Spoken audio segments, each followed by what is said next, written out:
건축은 굉장히 자의적인 것 같으면서도 자의적이지 않은 것 같으면서도 자의적인. 우리가 건축을 대할 때 무엇을 먼저 생각하는가를 생각해 보면 결과적으로는 하자 없고 물 안 새고 이런 걸 따지지만 그런 것들이 다 충족됐을 때는 미학을 따지기 시작하는 거죠. 그러니까 예쁘냐, 괜찮냐, 누가 봐도 괜찮은 건물이냐를 따지게 되는 거죠. 그래서 결국은 내 취향의 건축이 되기를 바라는 마음이 건물에 녹아나는 거죠.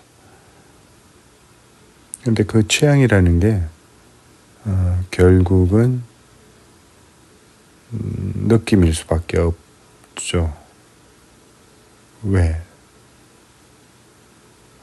예를 들어서 건축주 입장에서 자기 취향대로 만들고자 하는 게 진짜 자기 마음속에 있었던 것일까요? 아니라고 보는 거죠.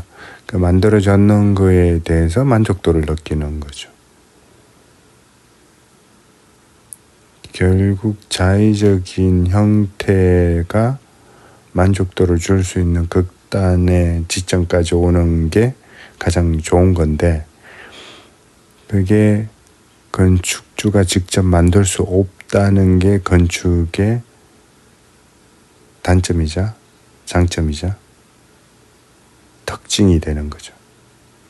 결국 그 누군가가 그 지점을 만들어내야 하는 거죠. 그래서 우리는 건축주 입장에서는 그것을 만들 수 있는 사람을 찾아야 되는 거고 건축가 입장에서는 건축주가 원하는 것을 어떤 지점을 제시해야 되는 거죠. 결국은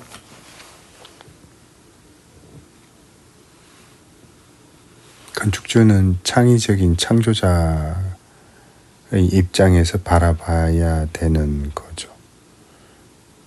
왜냐하면 이 세상에 어떤 것도 존재하지 않았는데 그게 나와야 되니까 결국 땅을 파면 광물이 나온다는 것을 알지만 금괴가 나오는 것을 어느 정도 짐작하고 땅을 팠지만 어떤 금괴가 나올지는 아무도 모르는 거죠. 파봐야 아는 거죠. 내가 원하지 않는 금속이 나올 수 있다는 거죠. 수많은 원하지 않는 금속 이후에 내가 원하는 가치 있는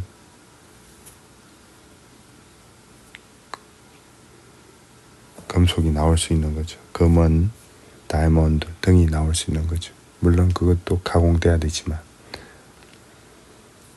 그래서 우리가 원하는 그 형태라는 건축에서 3대 요소, 구조, 기능, 미에서 다른 거는 다 만족했다고 봤을 때 미에 대한 부분은 결국은 어떤 특정 지점에서 나올 수밖에 없는 거고 그것은 누군가가 만들어내야 되는 거고 기다린다고 오지 않는 거죠. 그래요. 그래서 이게 흥미롭고 재미있고 가치 있고 해볼 만한 것이죠.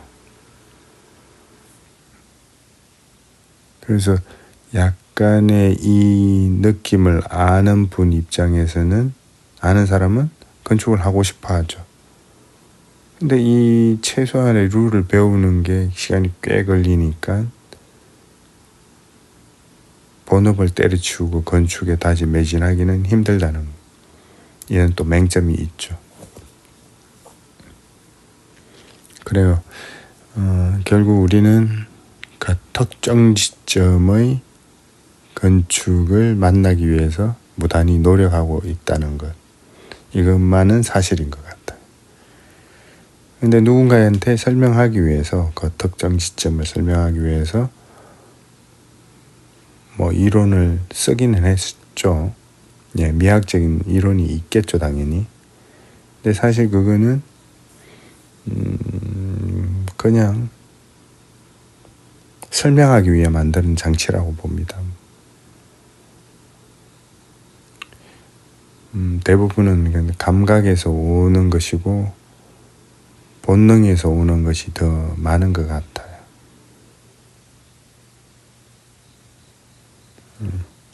이렇게 하면 예뻐질 것이다라는, 뭔가 반복된 건축적인 의의가 반복되면 예쁠 확률이 높아지는 거고, 그게 너무 많이 반복되면 동네 집처럼 되는 거고, 그러니까 모든 사람이 해오는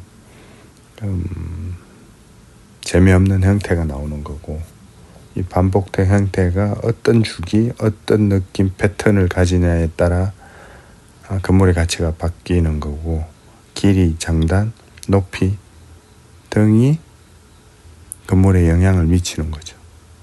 그리고 실제로 다 만들어졌을 때 건물의 가치가 바뀌는 거고, 그래서 이걸 몸에 계속 익히는 게 건축가의 역할이 아닌가 생각이 됩니다. 삼각형의 형태가 어려운 게, 이게 약간의 각도만 틀어져도 다른 느낌을 가지게 되는 거죠. 수직 수평은 최대한 수직 수평을 맞추면 그냥 예뻐지는 건데,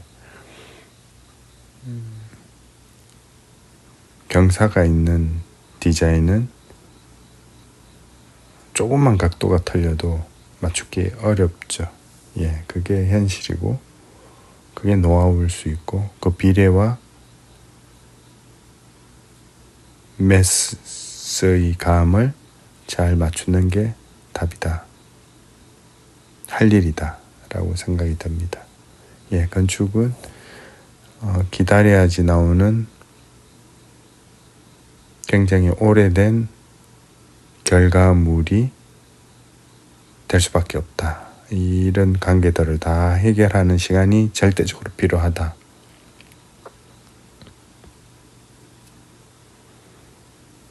자, 우리는 기다려서 좋은 결과물을 얻도록 노력해 봅니다.